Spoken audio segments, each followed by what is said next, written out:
Alright guys, I wanted to get this out of the way real quick because I'm going to be in and out the rest of the day, so I wanted to make sure that this got out there before I started the daily routine. So it's pretty early over here, but it is opening night. We got a game in about 8 hours here, first meaningful game of the year. Everybody's got a chance, all 32 teams, everybody's 0-0, everybody's shooting for the same goal. It is an exciting time to be a football fan right now. And, I think there are some interesting things to see tonight, but you could say that about any of the 16 games this week because it's a new season and we don't know how good or how bad these teams are really going to be. We have a general idea maybe, but we haven't seen these teams in action in meaningful games, and it all starts tonight and concludes through Monday. So, tonight we have the Giants and the Redskins. I'll get my prediction out there for just this game. I'll do, the Sunday and Monday night games tonight, probably on Saturday, maybe Friday. I don't want to get into them quite yet. So, Giants and Redskins.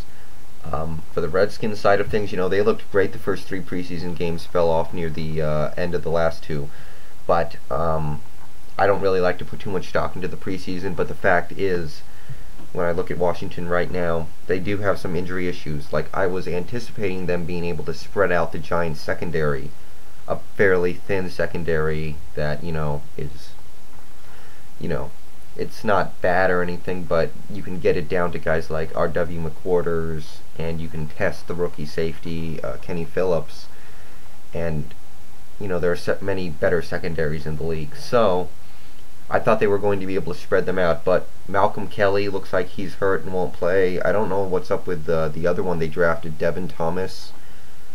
And I guess Antoine Randall has a broken bone in his hand, though he will probably play through it. So you're looking at like Santana Moss, a gimped Randall and James Thrash, and then you start getting down to guys like Billy McMullen and Maurice Mann, guys that you really don't want on the field right now. So, at all actually. So they're not really going to be able to spread out the Giants secondary as much as I thought they might have, which is a real detriment to their plans.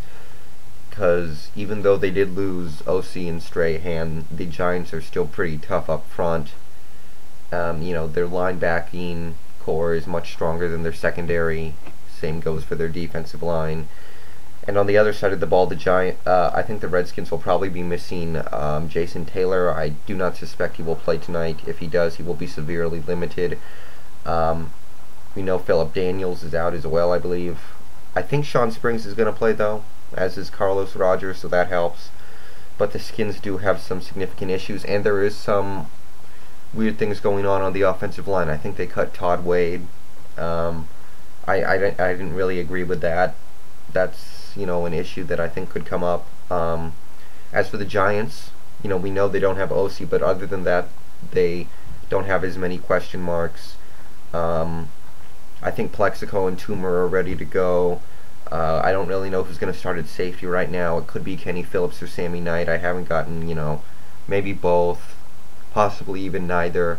I'm not 100% sure on what they're going to do back there. But I do think the Giants are the better team, and generally teams come out on opening night, if they're the defending Super Bowl champions, on Thursday and play well. For the last several years, I remember that the defending Super Bowl champions would come out and win that game. New England, Indianapolis, Pittsburgh, I think they all won their defending Super Bowl championship games. So, even though I do think the Skins have some positives about them, I think the Giants can still mount the pass rush needed with guys like Justin Tuck and Matthias Kiwanuka, a guy who I really like at defensive end. I liked him more at defensive end his rookie year than linebacker his second year. But namely because Jason Taylor's out, that also really helps this decision along. I'm going to say the Giants 27, the Redskins 17. I don't usually predict scores, don't get used to it, but I do think the Giants will win, and that's going to be it for me for now. So I'll probably have a post-game and a pre-game for the rest of the week tomorrow or Saturday. So see you guys later.